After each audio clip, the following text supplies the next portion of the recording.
I want to scream and yell about the Yankees' rotation issues, and believe me, I will, but I've got to focus on the positives to start. And the positives here are that after a day in which the Yankees played 2 games and blew 2 huge leads, they did not do that today as they destroyed the Philadelphia Phillies. Their offense was on point, scoring at will, especially early on in the game. 8 runs in the first 4 innings. And a lot of that, there's a couple people to thank for this, but I want to give the number one shout out here to Anthony Volpe. My God. I know we've gone on and on about how great he is, but it really is just a delight to see. 16 hits so far this spring. I believe 10 of them are extra base hits.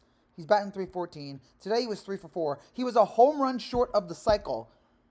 If he does not get on the opening day roster, he needs to sue Brian Cashman. That'll probably damage his long-term viability with the Yankees, but it'd be such an outrage that a lawsuit would be warranted, and I think he would win that suit, especially if he took that case to New York.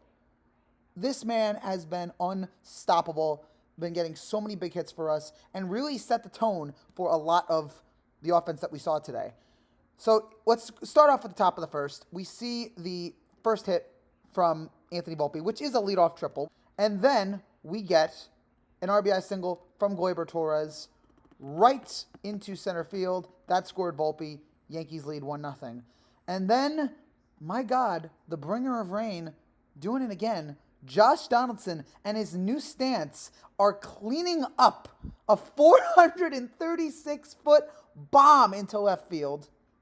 His third home run of the spring in his 8 plate appearances, in the 7 plate appearances before that, and then the one following this one. He was 3 for 6, 3 home runs, and 2 walks, raising his OPS to 968 in 13 spring training games. I'm not going to fall for this yet because I've been through this with Josh Donaldson before, and Donaldson just has that weird way of being able to make you think that he's better than he actually is, being terrible for 10, 20 games, but then having that one game where he looks like Babe Ruth.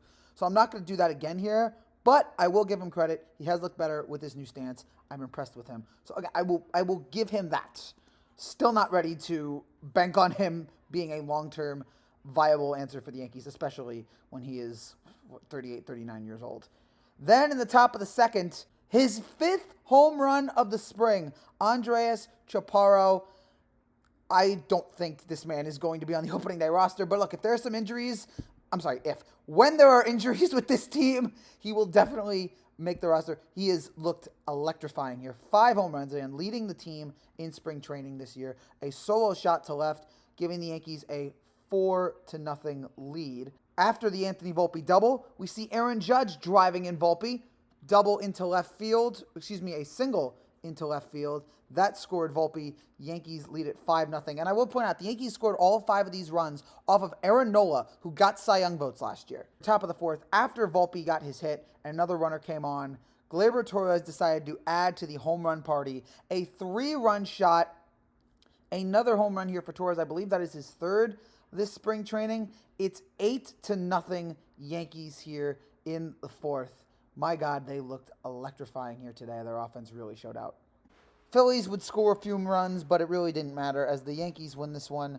And it was a nice change of pace after the horrible losses we had yesterday. It was nice to finally win one for a change here. That was a delight to see, but good job out of the Yankees. First win since Tuesday.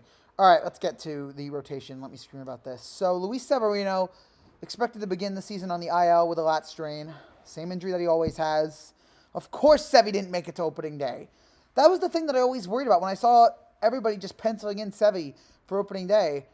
And I was like, we're really just trusting that Sevy, and people saying Sevy's going to have a breakout year. This is going to be the year that Sevy in his contract year, he's really going to step it up.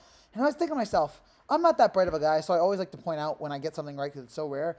But I was pointing out, what has Sevy done in the last 3-4 years that makes you think he's going to last the whole year? And look, this might just be a minor thing, but it's the injury that he's always done. I think the lat strain is what he had back in 2019. This is the injury he always has. So I just am not trusting this guy. This guy is not giving me any confidence to make me believe that he's going to make it the entire rest of the year.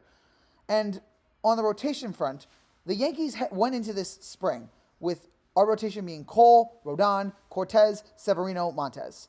4 out of 5. That's really good. And now it's going to be Cole, Schmidt. Clark Schmidt is the second guy. We went from having the best rotation in baseball to having Clark Schmidt at the second guy. But then after that, we get Nestor at 3. Okay. But he's coming off an injury, quote unquote. And then we get Domingo Germán at 4, which fine.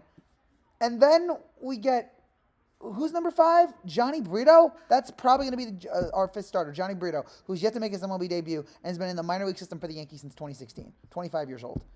That's who we got as our 5. And Johnny Brito might be good, but we're probably going to see a lot of Johnny Brito this year because a lot of Yankees are probably going to get hurt, so we're probably going to need somebody like him to come through. But yeah, he spent the majority of last season in AAA, so it's nice to bring him up here, but God, and Devi Garcia apparently is dead. We're just not bringing Devi Garcia up at any point. But this is frustrating to think that this is what happened to our rotation. The once dynamic rotation, and it's always the same problem with the Yankees. It's always the injuries, and it's so frustrating to think about that this team, for one reason or another, for the last 3-4 years, just can't stay healthy. Now, part of that has to do with having a lousy training staff. A part of that also has to do with acquiring a lot of guys who happen to be injury prone and just saying, "Hey, don't worry, we'll change them, we'll turn it around. Our horrible training staff will make sure these guys don't get hurt." And then the Yankees are just shocked when they don't get hurt, and then Cashman will use it as an excuse instead of the fact that, I don't know, you brought together a bunch of injury prone guys. This is bound to happen.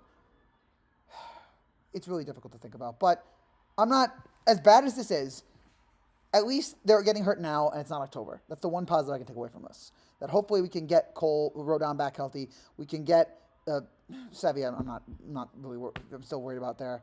Hopefully, and Nestor can stay healthy. Hopefully, that these guys will be able to. This won't be a long-term thing. They'll be able to get back, and we'll have them here for October. But for the beginning of the month, for the beginning of the season, this is a really bad way to start it off, and I just hope that they're able to bounce back.